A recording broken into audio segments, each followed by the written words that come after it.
For me, I just want to support this project. Clear that our media is contaminated and convoluted.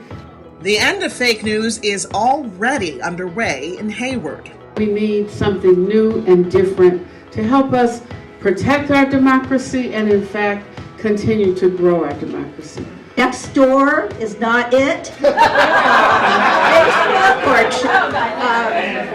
What's it called? Twitter, definitely not it. So maybe OVIS is it. On February 18th, elected officials, community leaders, and everyday people filled Stonebray Country Club, high in the Hayward Hills, to throw their support behind OVIS. Please, let's support this program because we do need it. More than 120 people turned out for the Valentine's Week event called For the Love of Truth. I, too, have been the victim of fake news. Speaker after speaker, many victims of fake news, spoke out, saying they are now banding together to stop the spread of misinformation. They're joining OVIS because they believe in truth. Here is this amazing organization created by this amazing person and all the other people working with him to bring truth forth. The OVIS mission is to end fake news by incentivizing the truth. You've heard of the movie Dances with Wolves. Well, how about Dances with Dogs? OVIS founder, media veteran, and Hayward resident Lyndon Johnson says, contrary to popular belief, fake news isn't the real problem. The real problem is the ratings and clicks business model. Fake news and misinformation, if you think about it, begins with story selection. You know, there are 6 major media corporations that control nearly everything that we see and hear, and they're motivated to choose the stories and narratives that get them the biggest ratings and the most clicks, all at the expense of the truth. That means they often leave out critical facts and information that don't support their narratives, or they only include information put out by big PR firms and powerful interest groups.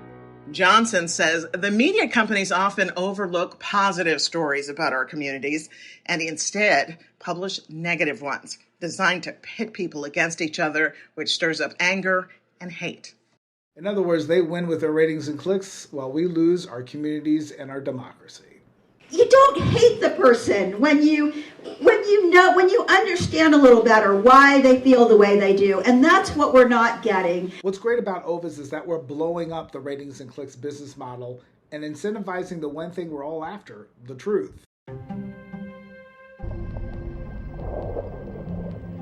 At first, the idea of ending fake news seemed overwhelming to Johnson. I liken the enormity of the fake news problem to great white sharks. That is, until he saw this incredible story on the National Geographic Channel about great white sharks and orcas, also known as killer whales. I've never really liked great white sharks, namely because I've always thought they were the apex predator of the sea and nothing could take them down. Also, I don't like that they swim alone. They kill indiscriminately, and I don't trust nothing that can breathe underwater. I happened to look down and notice this large dark shape moving right next to the boat. In 1997, just off the coast of San Francisco, a group of tourists captured something remarkable on video. It obviously was not another killer whale. It was a very big shark. For the first time in history, these tourists witnessed an orca killing a great white shark. The killer whale and the great white disappear below the waves. There was a splash and then nothing. We were kind of collectively holding our breath. There was no blood, there was no thrashing around. The killer whale strikes the shark. Orcas have learned great white shark's weakness. When they flip a shark on its back, it falls asleep. Then the orca holds it in place, drowns it, and then eats it. The great white shark is no longer an untouchable predator at the top of the food chain. Not long after the incident, the carcasses of great white sharks began floating ashore across the world. Scientists say it's because pods of orcas have been teaching other pods of orcas how to take down the apex predator of the sea.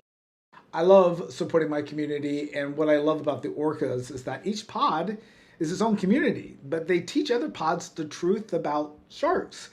they can be taken down if they band together and exploit their weakness by flipping them over. And what that says to me is that we're all orcas. Whether you swim in the religious pod, the political pod, the foodie pod, the immigrant pod, the Hayward pod, all we need to do is band together and support each other and take out the fake news sharks in the media sea.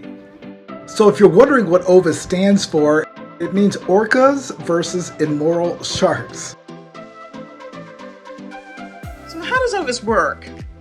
OVIS is a place where you control the news instead of media corporations controlling you. You and other select Hayward residents will post local story ideas that are important to Hayward. We will then support each other by upvoting ideas, clicking the like button. At the end of the week, the story with the most likes is the story that journalist will write. This is people-driven news where the people have the power to choose the news. And this pilot launch in Hayward is just the beginning. It will pave the way to launch OVIS around the world with expanded features that financially reward journalists for telling the whole truth and hold them financially accountable if they spread misinformation or fake news.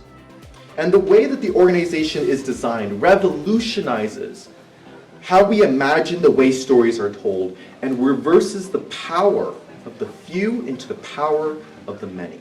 OVIS provides a remarkable and refreshing solution to the problem that fosters the truth and restores the core values of journalism.